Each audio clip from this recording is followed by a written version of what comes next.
Hi, welcome back to Agape Thai presentation.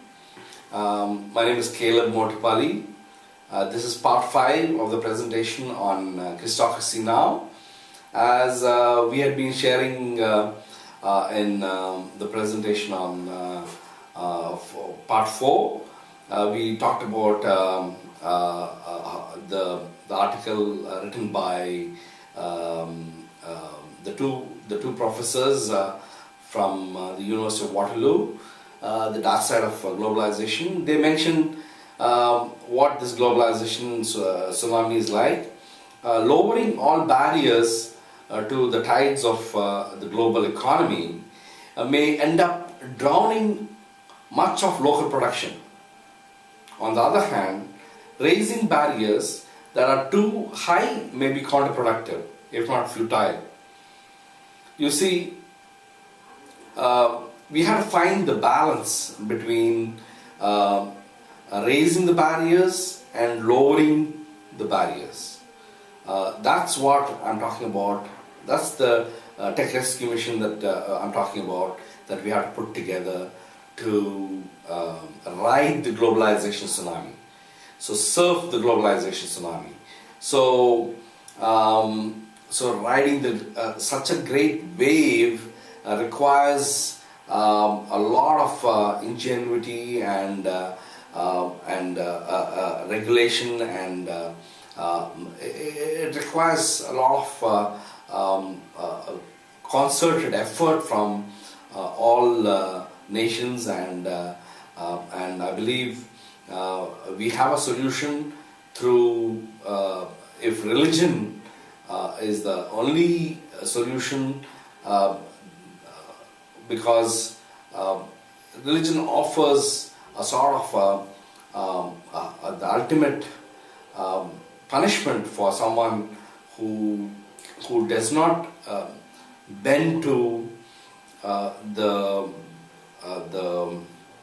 supernatural punisher. Offers a supernatural punisher to someone who thinks that he is a sovereign and has nobody else to dictate terms to him.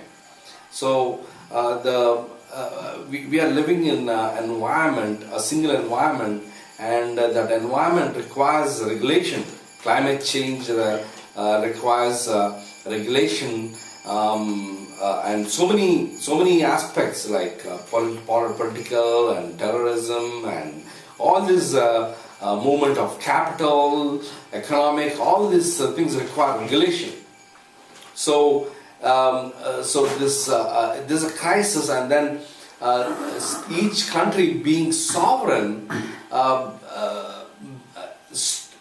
impedes the progress of a single government or a single global structure such as United Nations or the League of Nations, which was the precursor to the United Nations, to proceed with the action, a cooperative action. It ends up being collective inaction. So, as President Obama and Thomas L. Friedman have mentioned, they have very clearly stated that it ends up being a collective inaction. So a single one-party government can bring about the needed regulation, needed decrees, and needed judgments, and needed action that is needed for bringing about quick and prompt action. So as we will look, as we have seen in the previous section, Prime Minister Manmohan Singh has stated very clearly that the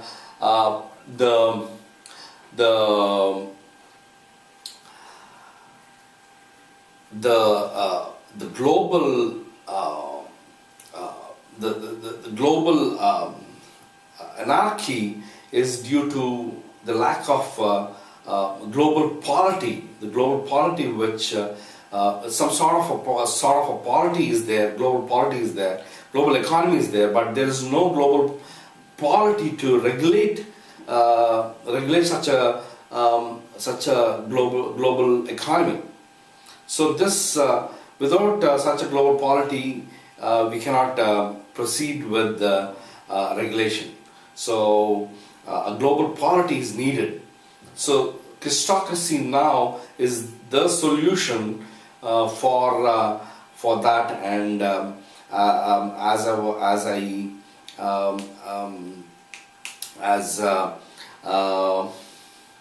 as we will see, the growth in transnational flows has not been matched by an equivalent growth in global governance. You see, should we regulate using morality though? Should we regulate using morality? Former President Franklin D. Roosevelt of the US admitted, we have always known that heedless self-interest is bad morals. We know that it is bad economics too. The 2008 Nobel laureate Paul Krugman said the converse is also true. Good morals is good economics. So you see, today's politicians are protecting private profiteering and socializing. It's this. Moral hazards will become rife if such a trend continues. This was stated by one Jyoti in Deccan Chronicle. So yes, we must regulate using morality. But there's also this paradoxical cry of the terrorist. With terrorism on the rise, perpetrated both by guerrilla groups and even states, there is no one to adjudicate on the legitimacy of the use of physical force. No doubt terrorists do their deeds to be noticed by men. But the lone terrorist caught alive after the recent Mumbai attack of 2008 did it out of on seeing the poverty and seeing the economic situation of his countrymen. So what I propose is not merely an economic antidote, but a socio-political one at that, which is not. Which is also innately legitimate, quenching everyone's thirst for divine intervention. It shouldn't be something like the UN, which is the allied countries. It should be something which every country is for. The other pathologies in the state which cry out for divine intervention are across Africa, the home of 36 of the world's 50 least developed countries. In addition to terrorism, the following pathologies have been listed: illegal exploitation of natural resources, the drug trade, illegal migration and human trafficking. So with so many pathologies,